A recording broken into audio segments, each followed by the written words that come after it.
We also want to talk about simple things like changing the navigation and optimizing your franchise opportunity website. It's real simple. If I had a PowerPoint I was giving for someone, would I ever hand over the mouse and say, start at any slide you want? Probably not. I would want to control the flow myself. And yet, by doing something as simple as numbering the navigation on your franchise opportunities website, 1 through 8, in this case on the May Brigade franchise site, people follow the flow. They don't just jump right to investment and say, oh gosh, this isn't worth it. They would have gone through our story in the industry and why us and true stories and support and training already.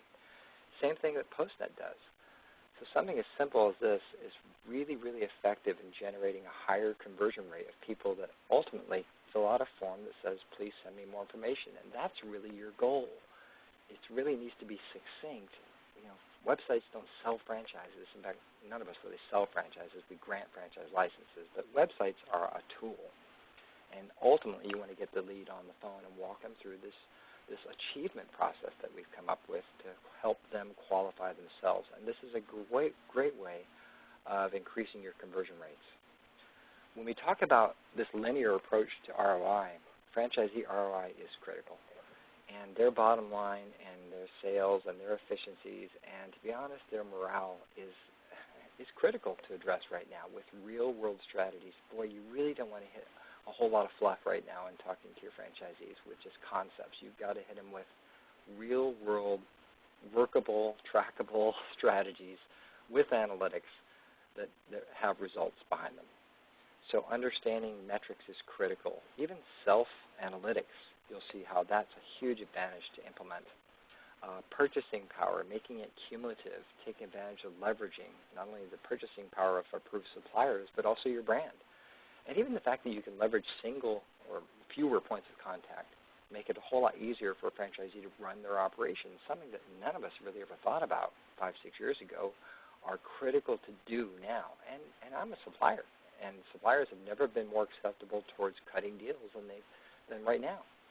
So this has to do with things like self-analytics. Can a franchisee run their own reports themselves at 11:30 on a Saturday night to determine where they are? You know, they don't always know where they are. So when they run their own numbers and they see a graphic report in color, it shows their numbers in red versus the average of every other franchisee in blue, which they otherwise had no knowledge of. And then the gold and green is established by the franchisor. It's just that easy. And we run reports on this all the time. And out of about 30,000 franchisees are logging into this daily and running their own reports. What's interesting is that in many cases, the franchisor tries to produce a report like this and can certainly hand it to the franchisee, but if it shows that the franchisee isn't doing well, the franchisee tends to not believe the franchisor. Where'd you get that information? They're all upset.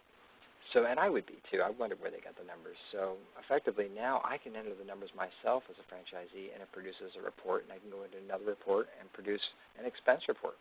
Not just compared to me, I know my numbers, but compared to where I'm supposed to be as set by myself and the franchisor, or compared to the average of other franchisees. And I kind of need to know it now. So if my rent's too high, I don't want to wait 6 months for the franchisor to do an on-site audit.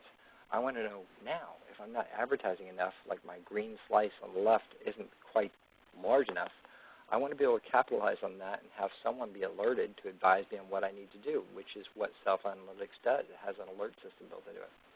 If I'm paying too much or too little for labor, or if I'm paying too much for supplies, I'd like to know. Self-analytics helps you with that. And the basis for a lot of what we do at IFX, and especially what we'll be relating in this conference, is channeling. And it's based on the fact that franchisees don't know what franchisees don't know. If you've been in franchising for any period of time, you have to be proactive. You have to form a sense of community, and you have to involve your franchisees. Because quite honestly, they've never been a franchisee before. So they're turning to you for the system to follow. And ultimately, they don't know what questions to ask. Sometimes you have to ask the questions for them, and you also have to get them the answers. And they don't know what they don't know. So with that in mind, you can certainly see technology where you log into something like an intranet system.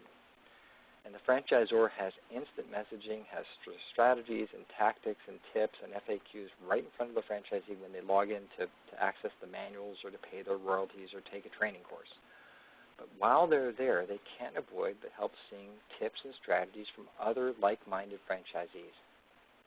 as opposed to the franchisor sitting in some chair in suit and tie somewhere smoking a cigar, which is the impression franchisees have of the franchisor, who's not on the front line. Rather than that, we have franchisees providing tips and strategies directly in front of other franchisees logging in. We call it channeling. The retention rate is tenfold what it would be if the franchisor provided the same exact tips and strategies. And it's visual. And it's something that franchisees see every time they log in, like they pick up the Sunday paper and they might see a picture of something that draws their attention and read the article. Well, this is like the Sunday paper, only it features fellow franchisees who are honored and acknowledged at the same time in front of everybody in a private web environment called an intranet. So the believability rate goes up. We're acknowledging franchisees that are helping out other franchisees, so they're thrilled. And what do you think goes to the mind of a franchisee who logs in and says, gee, how do I get my picture up on the front page of the intranet every day as Mike and Susan do? We also do video streaming, and we do analytics. We do immediate reporting and dashboards. Everything's kind of right here in one centralized location based on the fact that franchisees don't know what they don't know, so we hit them right away with things that they didn't necessarily know about, but that they need to know about, and then we channel it in a way politically so that they get the information and apply it, and then we track it.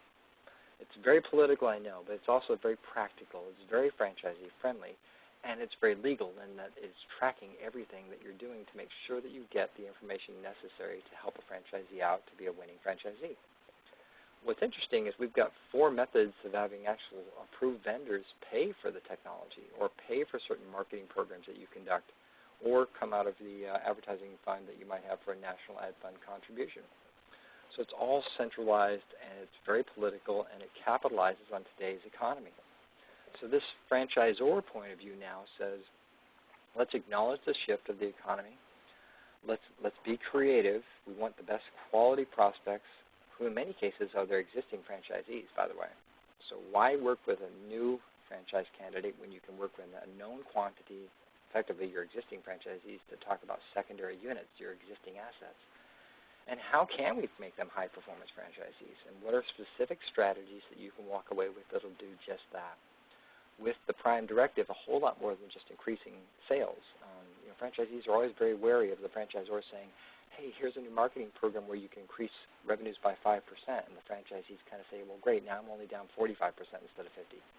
So the bottom line, the efficiencies, the maximizing efficiencies, the reduction of expenditures, the maximizing of the bottom line, all ties into ultimately boosting morale.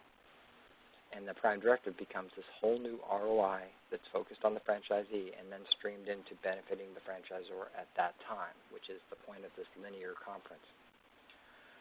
I got to tell you, with social media this year, we're pretty much hardcoring it. We have 4 new applications we're launching. They're all real world. We're doing them in a Shark Tank session, which is really cool. We're going to have a panel of franchise executives on board offering their opinion relative to certain applications, and then the rest of us in the audience are going to be the Simon Cowell and Paula Abdul as well. So what you kind of have to deal with as a franchisor in social media are things that are unique to franchising and not so much with non-franchise companies. Everyone wants to increase franchisee sales and revenues and draw more customers in, and that's a given. That's number 1. We have programs for that. We're going to cover strategies for that. Real-world trackable with metrics programs. Number 2 is interesting because if a customer has a positive comment, who takes credit for that? If they have a negative comment, does it impact other franchisees? And if it does impact other franchisees via social media or the web or whatever, who's taking care of that? Who's addressing it? The franchisee who someone complains about, or another franchisee who is negatively impacted, or does everybody basically start emailing and yelling at the franchisor? Probably C or D, all of the above. I've been on both sides of it, and franchisees are really concerned that other franchisees going rogue might damage the integrity of their operation, or for that matter, the chain as a whole. So we've got applications now that address immediately customer feedback that automatically sweeps the web, take into consideration positive and negative components and anything in between, and automatically source it, address it, and respond to that person and notify the franchisee involved with that special comment, and then take corrective action and or just take positive action on something positive. But being aware of what's going on with you and your competition is critical, and we've got a new app for that. In addition, we all want to increase franchise development and sell more franchises using social media, which we'll cover. And then what happens in item 4 here if a franchisee complains on the web about your franchise brand? Does that impact other franchisees? Probably. Are other franchisees concerned? Probably. Are they calling and yelling at you? If they're not, they will be. So you're going to have to take the reins on this one with some applications and some proactive measures because you're in charge. And we recognize that at IFX, and we built that into the conference specifically to be covered through a series of new social media applications and strategies.